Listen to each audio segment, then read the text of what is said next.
Okay, so I got a 562. Got a bad problem with it, want to shut off, doesn't want to run right. I've already done some preliminary testing on this. So vacuum and pressure test has been done. I did find an air leak. The decomp valve little button, the stem on it was bent, so it was leaking something awful. Figured that might have been a fix. Swapped out the fuel filter, it was a little dirty.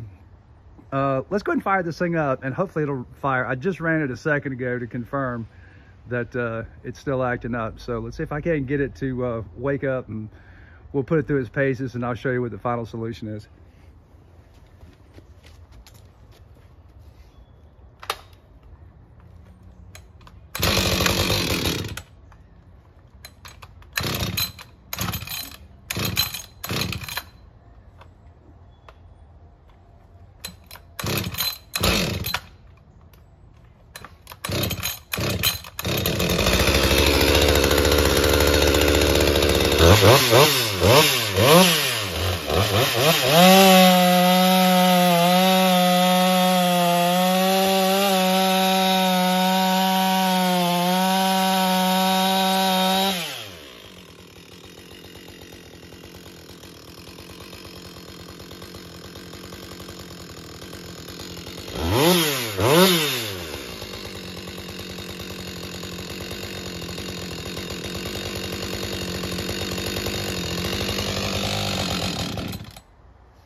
And that'll consistently do that.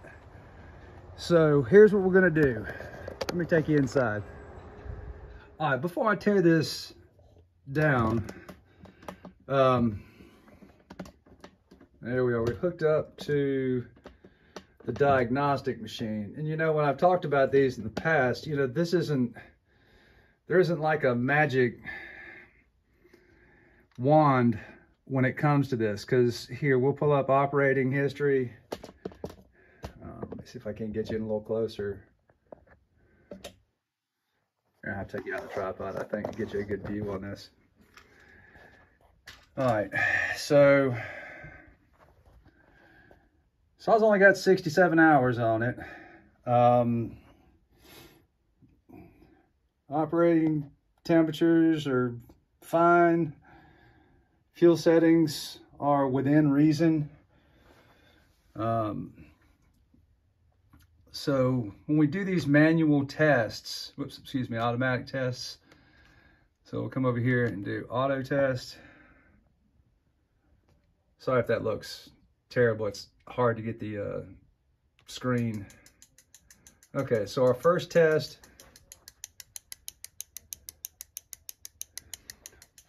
Wants to know if I can hear the clicking sound, and yes, I can. All right, so the next one is temperature. It's about 60 something degrees. Wow, it's terrible, man. There we go. 69 degrees. Yeah, it's a little warm. I just ran it. And then there's a throttle position sensor test. So it asked me to pin the throttle and then hit continue. Sorry, I'm gonna set you down. That's definitely a two-hander. And then the idle test. Does it go to 0? Yes. All right, so the computer says there's absolutely nothing wrong with it. So, and I've said this over and over again, you have to remember that with an auto tune or an M-tronic saw, it's still 95% chainsaw. You got an ignition coil that's a little smarter than your average bear. You've got a solenoid on the side that replaces your adjustment screws. So it pulses fuel as it needs to keep it properly in tune. You know, the throttle position sensor on the carburetor and a temperature sensor on the carburetor. So with what it's doing, it's acting like a traditional carburetor that has a bad low side jet. Seems to run fine at wide open throttle. doesn't idle. Now, I have pressure and vacuum tested this. Like I said, I did replace this decomp button because it was leaking pretty bad. But when and that's probably the best reasonable deduction. Once you can say that it's not leaking air, I don't have an air leak, I don't have a bad seal on either side, the base gaskets on here is good, but I'm still getting, you know, fussy idle that even the auto tune can't tune around. And basically it's got some form of an obstruction in the carburetor. This carburetor basically isn't serviceable. I think you might be able to get a set of gaskets for it, but I think that's pointless because the electronics are where it's at with this. And it's not just a Husky thing. I mean, you know, occasionally you'll have a bad steel carburetor, Mtronic. They're generally reliable, you know.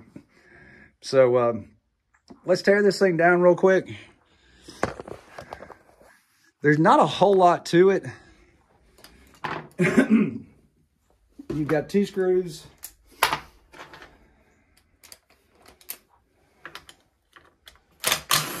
Right there. And you'll have to fish those out. And that's always nice because you kind of have to hold on to these. They want to get sucked back in. I don't know how.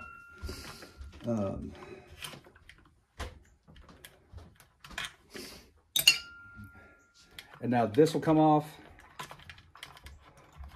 And yes, they don't give you a whole lot of room to work, but there's just enough. Okay, unplug your fuel and primer lines. I'm going to leave this intake intact, and then, sorry, I'm going to have to get in the way. I don't think I can do this. Yeah, I got to get all up in the way here. I'm just taking the throttle loose, throttle cable loose, and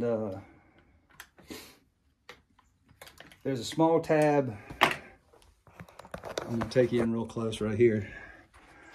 On the lower corner right here, you'll have to, you really can't see it from here. Tell you what, I'll take the carburetor out.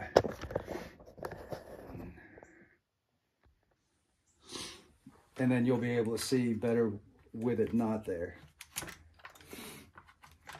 Okay, now don't forget you're still held in by the wiring harness. Now, with this off, you can see what I'm talking about. And this is really important when you go to put the carburetor back on.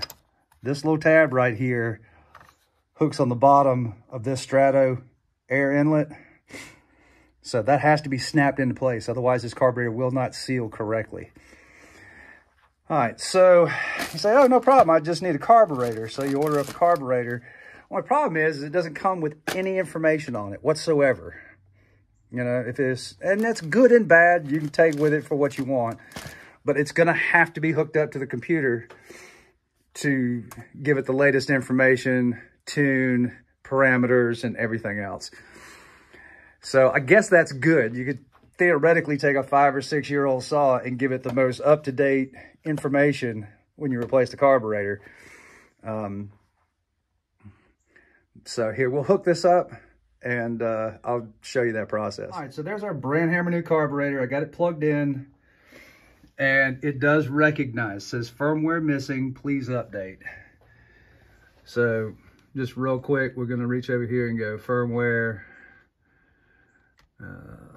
Husqvarna, model 562 XP.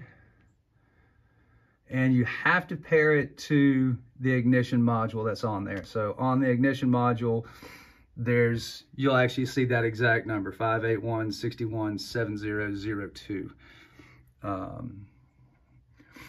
The piston article, you know, I wish, so I'm gonna give this a mid-season carburetor, and so that'll be 3.120. So let's just update.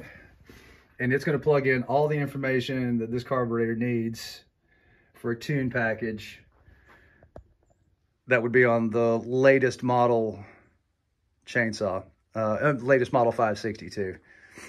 So I'll let this finish loading up. It only takes a matter of a minute or so to do that. And then we'll just reinstall this and go out and make some test cuts and see if it's cured. All right, we'll see how this goes. The only thing I've done now is unhooked it from the computer. Now that it's done, okay, there's your main connection to the ignition module. And one thing you'll have to do is reinsert this, and this is your adapter, and it's going to get plugged in like this. Well, man, I'm telling you, they just don't give you squat to work with. Ugh. Yeah, we might. I'm going to not do this on camera. It's a little tedious. Let me just put this back together again, and I won't waste your time. A couple of things. Again, when you install the carburetor, you got to push forward on it before you put the air box on and make sure that actually clicks into that lower spot that I was talking about down there for that strato intake. And then the other tricky thing is, let's see if I can. So right there, that's where your choke lever needs to be.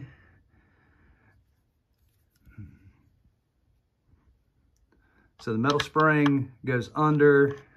So this way, when you pull up on it, it does what it's supposed to do. Let me get the bolts back in here. Careful not to over tighten these. They're just very tiny nuts on the back side of the intake boot flange. And just snug is good. Let me finish putting this back together, but I did want to show you that part in particular right there, because otherwise this won't, the choke and kill switch won't operate smoothly. All right, let's fire this thing up and make a few test cuts. And I'm going to try and be really nice and smooth when I make these first cuts to allow it to acclimate itself to the temperature, the fuel, and what it needs for its fuel settings. If I'm dogging in and cranking on it here and there and not being consistent, it takes longer for it to tune itself in. The other thing is don't forget to let it rest for a second. At idle, it still has to calibrate for idle as well. So keep that in mind.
Seems to run fine. I was a little disappointed that it didn't start right away. So I went back and looked. Here, let me, I can't believe, I really like the, so I chose another piston and re-updated it because the last 3 digits were the same. But I'm like, 529, I've never seen that. So I look at, so I go on the dealer website. That's how I have this. I work at a dealership. And I searched that part number for the piston article. If anybody's got any information on this, I'd love to know. So I did a part number search for that, and it just says not found. Anyway, it fires up on the first pull every time. I let it idle for like, 10 minutes, and it didn't miss a beat. So I'm going to send it and keep my fingers crossed. double checked all my handiwork. And like I said, saw's been pressure and vacuum tested. So I felt pretty good about this, but it was curious. All right. Thanks for watching, y'all. Appreciate it and have a great day.